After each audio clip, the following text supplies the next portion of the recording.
Hi, I am Sayyid Rashid. You are watching our YouTube channel Ahliabad High School and Junior College.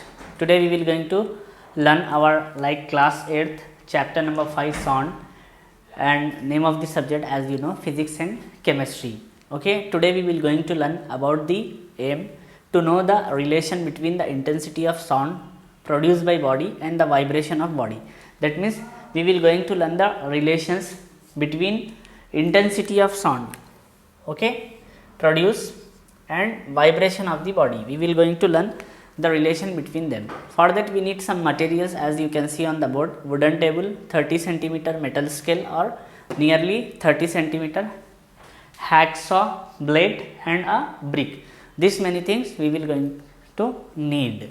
So आज हम जो topic पढ़ने जा रहे हैं 8th क्लास साउंड चैप्टर की, उसका नाम है intensity of sound produce by body और वाइब्रेशन ऑफ बॉडी के दोनों का रिलेशन बताता है। उसके लिए हमको सिर्फ और सिर्फ थोड़े बहुत चीज़ें चाहिए। एक वुडन का टेबल चाहिए, जैसा आप स्क्रीन पे देख सकते हैं डायग्राम आपके।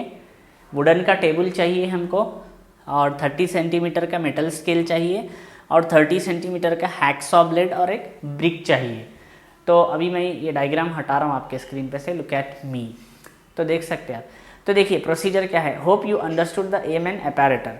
Coming to point procedure. Procedure की अगर बात की जाए तो प्लेस द ब्लेड और scale on a table with 10 centimetre of the blade on the surface of table and rest of it in air. Keep a heavy brick on one end of the 10 centimetre blade और scale keep on table. जैसा कि एक rough diagram यहाँ पे भी मैं बता देता हूँ कि हमने जो टेबल था, ठीक है, टेबल के ऊपर सिर्फ और सिर्फ 10 सेंटीमीटर तक ब्लेड रहना है, ठीक है।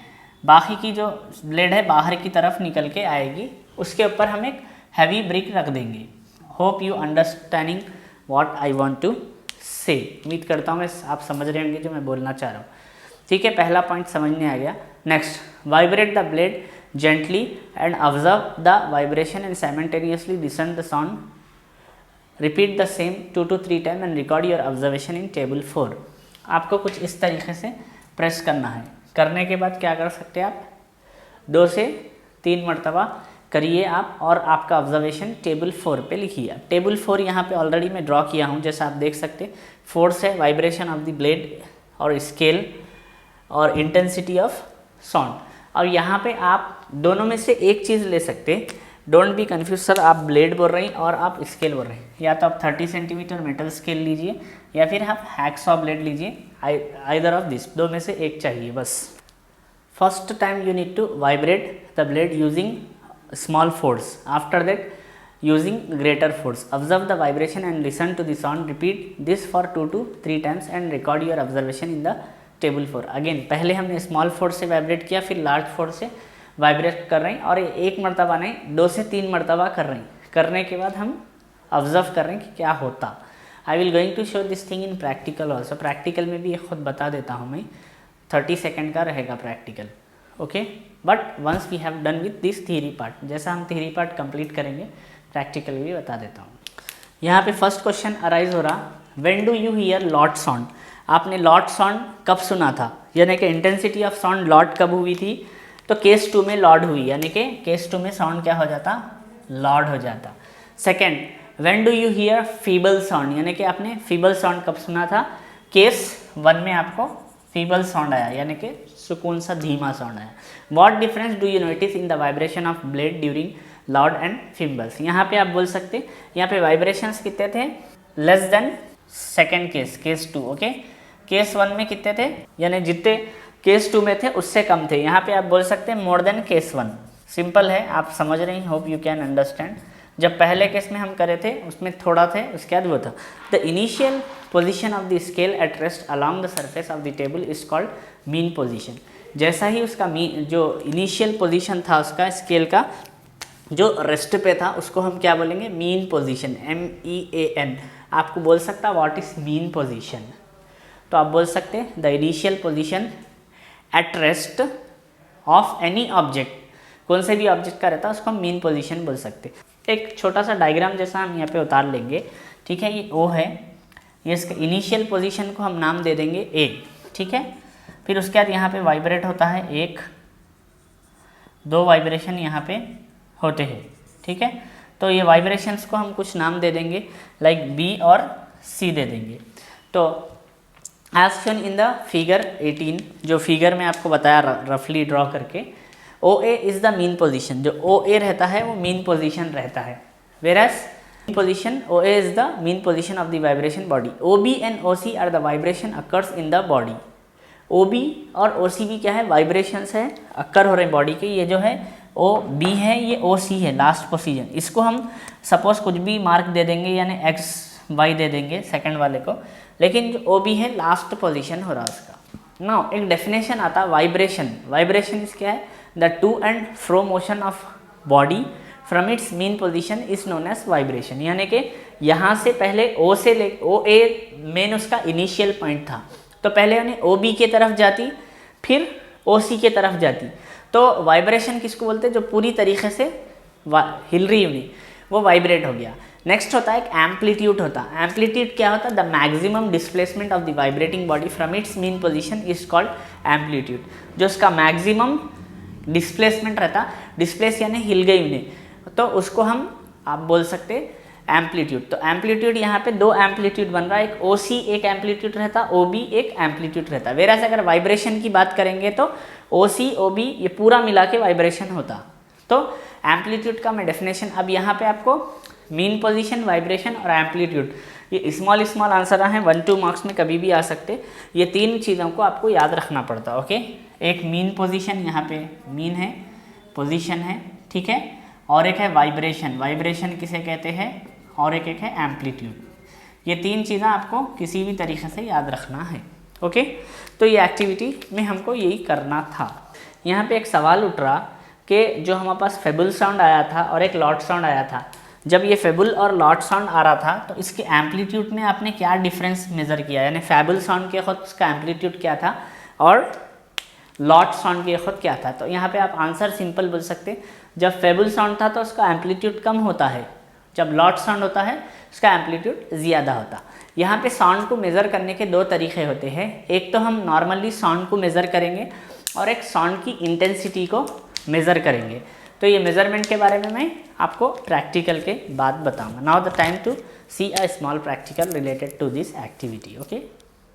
So all student and viewers, just now I said that I will going to show you this as practical for your better understanding and visualization. So we will going to do a small activity with us. In the material required we have like brick and like scale or hacksaw.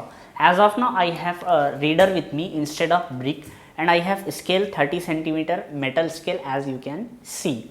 So what we have to do means keep the book like this. If you have brick, you can go ahead with brick also, okay. Now I am keeping this book. Now I am inserting up to 10 centimeter inside the table, between the book and table, as you can see, okay. After inserting this I am applying force. In case 1 I will going to apply a small force, and in case 2 I will going to apply large force. जैसा कि तमाम देखने वाले हजरात और तलबा से मैं बता रहा था कि मैं ये थोड़ा सा प्रैक्टिकली भी आपको बताऊंगा, तो वही मैं बताने की कोशिश कर रहा हूँ ताकि आप अच्छे से अच्छा समझ सके। तो हमारे जो मटेरियल रिक्वायर्ड में एक ईंट थी और एक स्केल था। ईंट तो मेरे पास है नहीं, तो मैंने किताब लेके उसकी मदद से ही एक्सपेरिमेंट करने जा रहा हूँ। तो पहली केस में मैं स्मॉल फोर्स अप्लाई करूँगा और दूसरे केस में मैं लार्ज फोर्स अप्लाई करूँगा। आपको ऑब्जर्व करना है, ऑब्जर्वेशन लिखना है। तो case 1, look at the case 1 all of you. I am just taking this much of position, okay, and leaving the scale, as you can see. Make sure while observing you need to observe the vibration as well as sound, both thing you need to observe. So I am doing this thing repeatedly. In case 1 I will going to repeat like 2 to 3 times, case 2 also I will going to repeat 2 to 3 times, as you can see. So this is case 1 second time.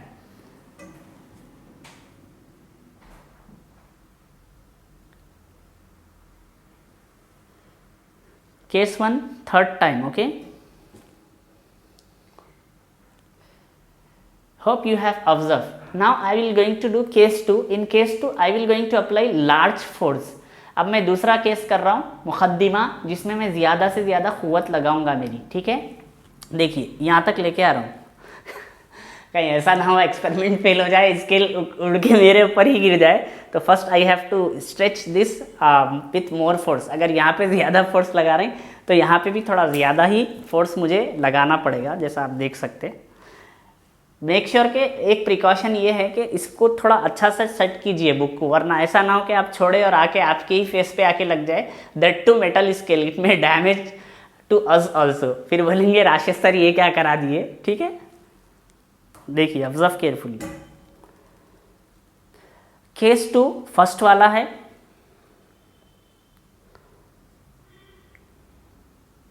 Case 2 second वाला है,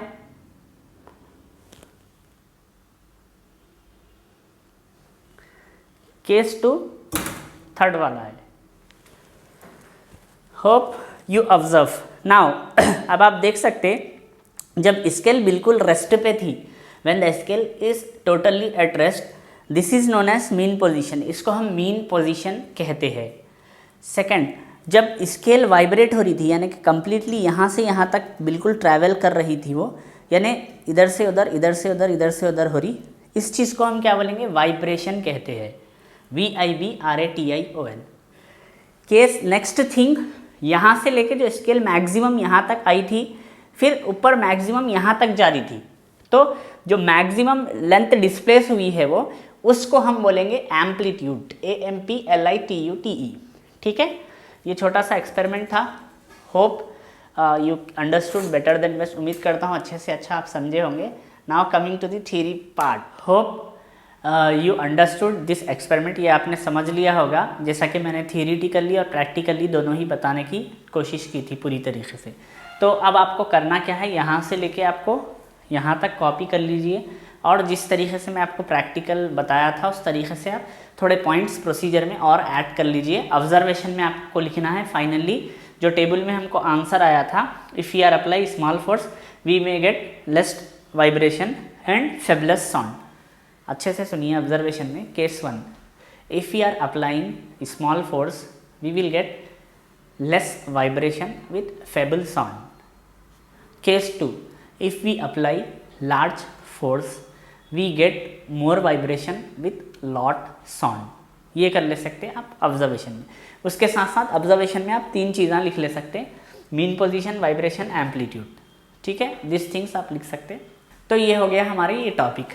next है sound को measure कैसे किया जाता है। देखिए sound को मेज़र करने के 2 तरीके होते हैं। ठीक है, 2 तरीके कैसे रहते हैं, एक तो रहता है उसका डेसिबल, डेसिबल यानी dB, उसकी इंटेंसिटी को मापा जाता, और एक रहता है हर्ट्ज़, हर्ट्ज़ यानी कि साउंड के डायरेक्ट यूनिट रहते हैं, वो डायरेक्ट साउंड के यूनिट रहते हर्ट्ज़।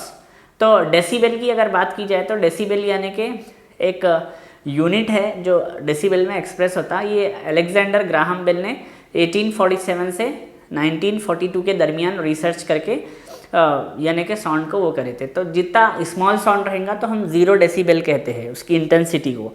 अगर उससे अगर 10 गुना ज़्यादा रहा, ठीक है, मोर 10 गुना ज़्यादा रहा तो हम उसको कहते हैं like 10 decibel.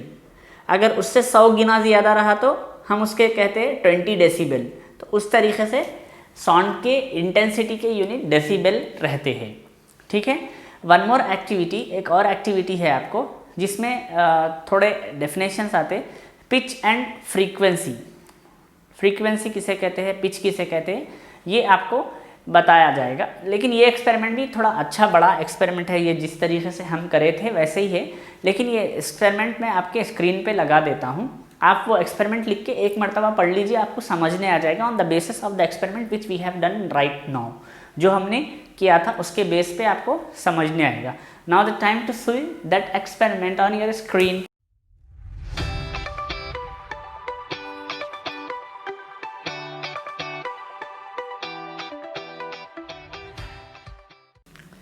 Hope you have saw the answer on your screen. Make sure copy down this, इसको आपको कॉपी कर लेना है, कॉपी करके याद करना है। Now today we will going to continue this same session with different topics. यही सेशन में हम और थोड़ा सा आगे पढ़ लेंगे। Normal sound consist of mixed frequencies, noise and music, audible range, sound pollution and its effect.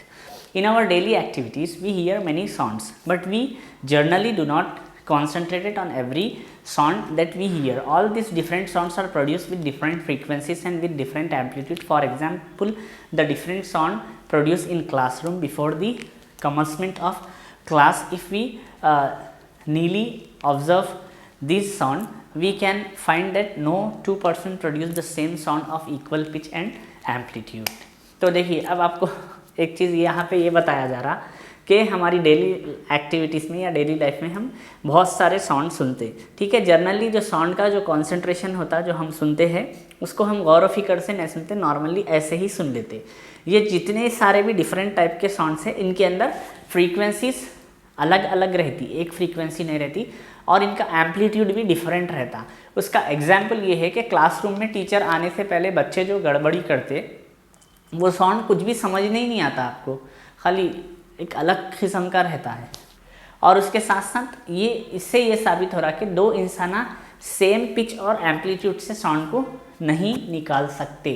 तो why do we produce sound with different pitch और एम्पलीट्यूड वाइल स्पीकिंग। तो अब यहाँ पे एक सवाल उठ रहा कि एज ए ह्यूमन बींग हमारे पास से जो साउंड प्रोड्यूस हो रहा वो हमारा वैकल कॉर्ड या फिर हम उसको वॉइस बॉक्स भी बोलते जिसका नाम है, वहाँ से प्रोड्यूस हो रहा। लेकिन जब ऑर्गन एक ही है तो पिच डिफरेंट कई को हो रही, क्यों वेरिएशन हो रहा है इसमें। The variation in pitch and amplitude of sound during our speech help us to communicate with other in the form of language. Primitive man had no developed language, so he used to communicate with signs and some sounds which had no written equivalent later in the process of। देखिए अब यहाँ पे क्या है बोलते जो हमारे पास variation है पिच और एम्पलीट्यूड में, इसकी वजह से हमको मदद मिलती किसमें, हमारे कम्युनिकेशन में, और अलग अलग लैंग्वेजेस हम इससे बनाते। पहले के जो प्रिमिटिव मैन थे उनके पास कोई प्रॉपर डेवलप्ड लैंग्वेज नहीं थी, तो वो लोग यूज़ करते थे कुछ सिग्नल के। वो लोग बोलते थे oh like this, they are producing, उस तरीके के साउंड्स प्रोड्यूस करके वो लोग अपने आप से कम्युनिकेट कर सकते। और इसका कोई रिटर्न का मायने ही नहीं रहता, आ ओ ई बोलते, मतलब कुछ मायने ही नहीं है इसका रिटर्न का। तो इस तरीके से वो लोग कम्युनिकेट करते थे। उसके बाद जैसा ही हमारे पास यानी कि जैसा प्रीमिटिव मैन में दूसरे जहाँ पे लाइफ प्रोसेसेस में डिफरेंसेस आए थे उनके, वैसे ही जो लैंग्वेज है साउंड के बिहेवियर में भी यानी कि डिफरेंसेस आए और उसके अंदर लैंग्वेजेस डेवलप हुए, अलग अलग ज़बान डेवलप होके हर एक की एक अपनी ज़बान रहती और उस हिसाब से वो बात करते। नॉट ओनली ह्यूमन बीइंग, ना ही हम इंसान बल्कि जानवर भी उनके अपने तरीके रहते एक दूसरे को कम्युनिकेट करने के। हमारे जो ह्यूमन लाइफ है या फिर ह्यूमन बॉडी में जो आवाज़ प्रोड्यूस करने के जो ऑर्गन्स है यानी कि जिसको हम कंट्रीब्यूशन देंगे वो है वैकल कॉर्ड, जहाँ से मेन आवाज़ हमारी बनती है, ठीक है। उसके बाद हमारे टीथ एंड टंग, जहाँ से आवाज़ कुछ शेप मिलता, नक्शोनुमा आर्किटेक्चर मिलता। Lips, nose and throat, lips जहाँ से आवाज़ निकल के आती, और नोज एंड थ्रॉट कहाँ है, nose, throat, teeth and tongue, ये चार ऑर्गन्स ऐसे हैं जहाँ पे, और लिप्स 5 बोल सकते हैं आप, जहाँ पे आवाज़ को साउंड को आर्किटेक्चर मिलता है, एक नक्शोनुमा मिलता, उस तरीके से वो लोग अच्छा वो करते। अब यहाँ पे एक सवाल आता, ये तो हो गया हमारा साउंड से रिलेटेड कि साउंड जो है मिक्सचर ऑफ फ्रीक्वेंसीज पे रहता। नॉइस एंड म्यूजिक, आपको अक्सर 1 या 2 मार्क्स में पूछते रहता difference between noise and music. तो आंसर बहुत सिंपल है, लिसन केयरफुल्ली, और ये आपको सुन के लिखना है। थोड़ा बहुत सुन के तो भी लिखो यार, 8th क्लास में आ गए आप लोग। तो सब में पहले मैं नॉइस का डेफिनेशन दे रहा हूँ, listen carefully. The sounds which are not pleasant to hear are called noise. Next music का डेफिनेशन देखिए, ठीक है। Music is combination of sound that produce in an order and pleasant to hear. Hope you listen, उम्मीद करता हूँ आपने सुना होगा। आप थोड़ा सा वीडियो को 2-4 सेकंड रिपीट करके भी सुन सकते। तो यहाँ पे नॉइस और म्यूजिक का डिफरेंस क्या है बोलते, दोनों भी साउंडर रहते, लेकिन नॉइस में आपको इरेगुलर पैटर्न रहता और इरेगुलेशन कॉम्बिनेशन ऑफ साउंड रहता, वेरास म्यूजिक में एक रेगुलर पैटर्न और एक तरीके से साउंड को बनाया जाता। और नॉइस आपको सुनने में क्या रहता, बिल्कुल अनप्लीजेंट रहता, अपने आप में एक इरिटेशन पैदा होता या फिर चिड़चिड़ापना होता। वेरास म्यूज़िक जब हम सुनेंगे तो हमारे दिल को थोड़ा सुकून मिलता, अच्छा महसूस होता। तो ये नॉइस और म्यूज़िक को लेके डिफरेंस है। ऑडिएबल रेंज, ऑडिएबल रेंज किसे कहते हैं? देखिए हमारी जो साउंड है वो मेनली मेज़र होगा हर्ट्स में। किस में मेज़र होता? हर्ट्स। ठीक है, हम जो ऑडिएबल रेंज है हम 20 हर्ट्स से लेके 20,000 हर्ट्स तक ही साउंड सुन सकते। अगर 20 हर्ट्स से लेस रहा, ठीक है, तो हम ये साउंड को कभी भी नहीं सुन सकते। अगर 20,000 हर्ट्स से ज़्यादा रहा तो हमारे कान फट सकते। इवन उससे और ज़्यादा होने पर कान के ज़रिए से हार्ट फेलियर हो सकता है, हार्ट अटैक कहते हैं। उसकी वजह से इंसान डेड भी हो सकता। अम्मा आवाज़ से भी मरते क्या लोग सर। देखिए स्टूडेंट एंड ऑल व्यूअर्स, कौन सी भी चीज़ रही है उसकी कुछ लिमिट रहती है, ना ही वो ज़्यादा होनी चाहिए ना ही कम होनी चाहिए। जैसा कि हमारा वाटर है या फिर फायर है, हमारे या फिर सनलाइट है, ये नेचुरल रिसोर्स है। अगर अप टू द लिमिट रहा तो हम अलाइव रह सकते, लेकिन वाटर से भी कई सारे हमको डिज़ास्टर्स मिलते। जैसा सुनामी आया था, पूरा फ्लड आके कई सारे जान भी चले गए और माल भी चले गए, पैसे भी नुकसान हो गए इंसान का, ये हो गया था। नेक्स्ट इज आँच, फायर। आपको तो मालूम है student and all the viewers, जो जंगलों में आँच लगती फॉरेस्ट में, अमेज़न के फॉरेस्ट में लगी, रिसेंटली ऑस्ट्रेलिया के फॉरेस्ट में भी आँच का लगना हुआ, तो ये आँच से भी बहुत ज़्यादा नुकसान होता। लेकिन एक सवाल मैं आपसे पूछता हूँ कि आँच या पानी के बगैर इंसान अलाइव रह सकता क्या? तो आप बोलेंगे सर हम आँच के बगैर तो ज़िंदा रहेंगे, हम फ्रूट्स खा लेंगे या फिर रॉ लीव्स वगैरह खा लेंगे। चलो आप लोगों की यहाँ तक बात सही है, चलो आँच के बगैर आप एक हद तक, मगर एक अप टू दी मार्क रह सकते, दैट टू, वो भी एक हद तक ज़िंदा रह सकते। पानी के बगैर तो नहीं रह सकता इंसान। फिर आज भी हमको कुछ ऐसे एरिया रहते जहाँ पे विंटर बहुत ज़्यादा स्पीड में रहती, बहुत ज़्यादा इंटेंस रहती, यानी कि बहुत शिद्दत में रहती, वहाँ पे आँच लगा के सेक लेना पड़ता है इंसानों को। तो आँच और पानी से रह सकते, लेकिन कि ज़्यादा होने पे हम मर सकते, कम होने पे भी हम मर सकते। पानी नहीं भी रहा तो बगैर पिए के प्यासे 1 दिन 2 दिन 4 दिन रह सकते, 5वें दिन ख़त्म। तो सूरज नहीं निकला तो क्या होता? 1 दिन बादल सहते अपन, दूसरे दिन सहते, तीसरे दिन 1 हफ्ता, मैक्सिमम 1 वीक के बाद तो हमको सनलाइट चाहिए ही चाहिए रहता। तो कुछ इस तरीके से तो साउंड का भी सेम ऐसे ही हिसाब है। अगर 20 हर्ट्ज से कम रहा तो वो साउंड भी ह्यूमन काइंड को नुकसान पहुंचा सकता, यानी 20 हर्ट्ज से कम रहा तो, और 20,000 हर्ट्ज से ज़्यादा भी रहा तो नुकसान पहुंचा सकता। अब आप बोलेंगे sir we can understand that if the sound is more than 20,000 hertz it may lead to like ear failure और heart attack, we may lead to death. But how is it possible that the sound listen to 20 hertz, below 20 hertz harmful to us? अपन अक्सर देखते रहते कि रातों में कुछ आवाज़ें आते, ठीक है, कोई भी नहीं दिखता, हमारे आँखों को दूर दूर तक खाली ओपन ग्राउंड भी रहता, लेकिन साउंड्स आते तो लोग बोलते ये शैतानों की आवाज़ें हैं, भूतों की आवाज़ें हैं।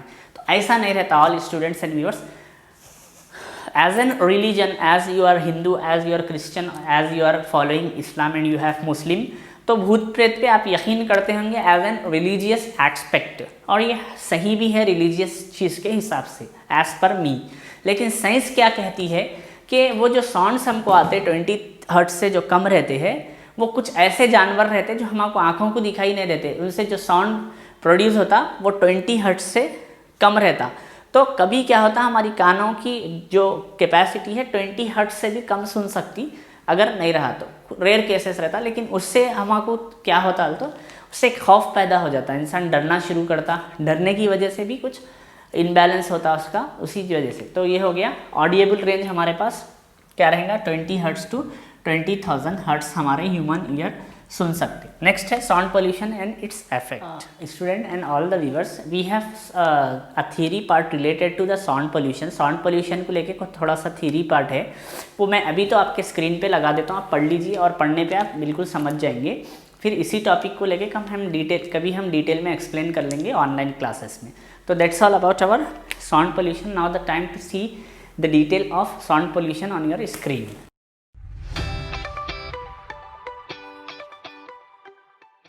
So hope you have saw the details about the sound pollution on your screen. So that's all about our today's session and today's class. We will going to continue our 8th class physics chemistry and with this our chapter completely end. ये जो sound chapter है हमारा completely end हो गया। अभी इस chapter को मज़ीद आपको समझने के लिए you have to do few things, आप कुछ कर लीजिए। First, maintain notes, that means first you need to listen the lecture from YouTube से मेरे लेक्चर सुनना ही सुनना है आपको। उसके साथ साथ नोट्स मेंटेन करना है, ठीक है। फिर नोट्स मेंटेन करने के बाद रीडर रिफ़र करिए। फिर उसके बाद ऑनलाइन क्लासेस में अगर कुछ भी डाउट है इस लेसन से रिलेटेड आप पूछिए, तो हमारे को पूरा अच्छे से समझने आता आपको sound lesson, okay.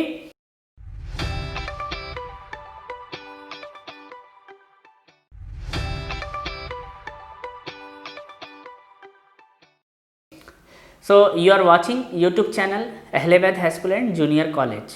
I am Sayyid Rashid, physics teacher and lecturer in this organization. Have a great time. Take care. Thank you.